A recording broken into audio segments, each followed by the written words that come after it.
Hey everyone, and welcome back to another episode of Small Bites. I'm Dr. Karen McDowell, and I am here today to welcome you to Pride Month. Now, June is Pride Month for a very specific reason, but here at The Gracious Mind, we consider all year round to be Pride, and we think that Pride is too diverse and too nuanced and too fabulous to fit into one month. So here at TGM, we're celebrating Pride all summer with what we're calling our Summer of Pride. It's also our biggest fundraiser of the year, so if you are able to participate or even elevate the work that we're doing, it helps continue to provide support and services to people in need.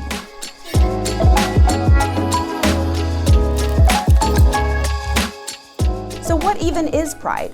A little bit of a history lesson.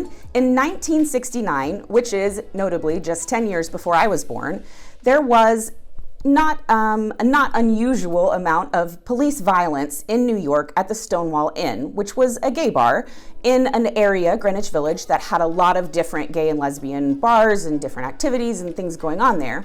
There was a lot of violence, and on this particular night, June 28th, 1969, the people that were there in Greenwich Village that night decided, no more. You're not going to be violent against us. You're not going to oppress us anymore.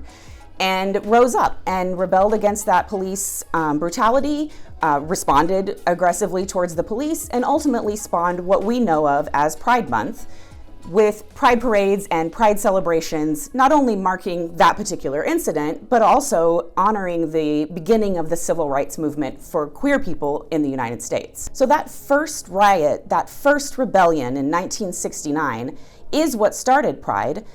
But unfortunately, history has, like it does, whitewashed that whole entire thing and erased the people that actually led those rebellions and actually formed the beginning of our civil rights movement. Notably, Marsha P. Johnson, who was a Black trans activist at the time and is credited with beginning the rebellion at the Stonewall Inn.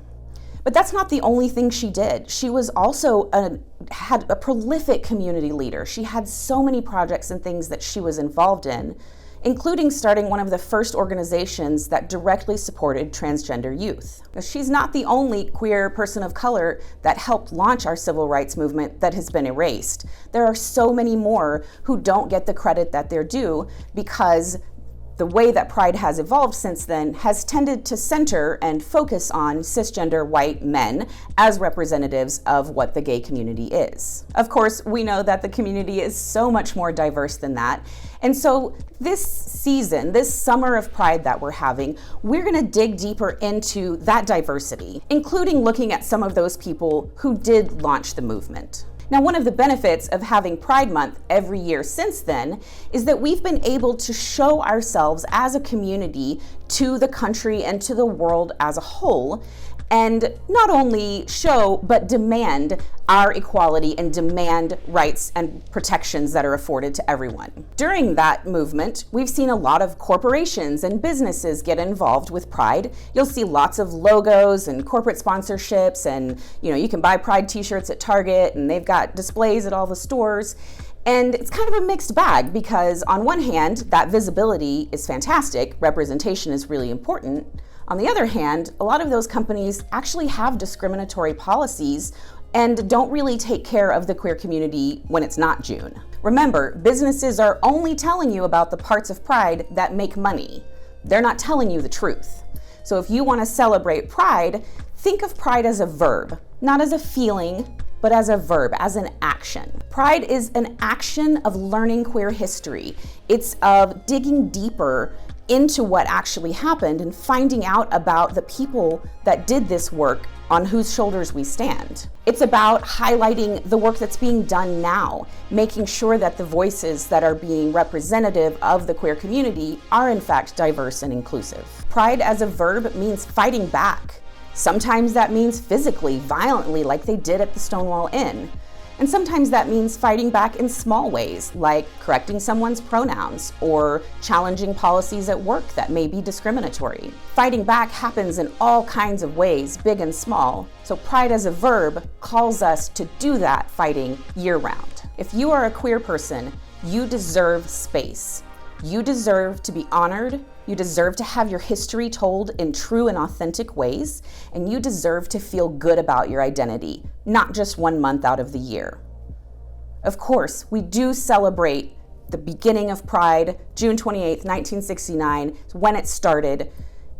And also, pride is now, pride is a verb. Pride means doing things that protect our community and invest in our community. So this Pride season, I want to invite you to create some kind of ritual or tradition or intentional practice that you can understand pride as a verb. Of course, buying rainbow t-shirts and wearing glitter and going to parades is great and so much fun, and you should absolutely do that too if that's what you want to do. But I want to challenge you to create something or do something that attaches to the history of this, that embeds into the meaning of pride, not just the party of pride. Even if you're not queer, you can still create a ritual or a tradition or something around pride that shows the people around you that you are an ally and that you understand the ways in which queer history has been erased. And if you're not sure if you're queer or not, if you've never done a Pride before, if you have no idea what any of this is about, that's also fine. You can do whatever things make this meaningful for you. So keep an eye on our videos all summer, because we're going to be talking about pride as a verb, and also keep an eye on our event calendar on our webpage, because we have so much going on and so many ways for you to get involved. Drop a comment below and let us know how you celebrate Pride, and we'll see you next week here at Small Bites.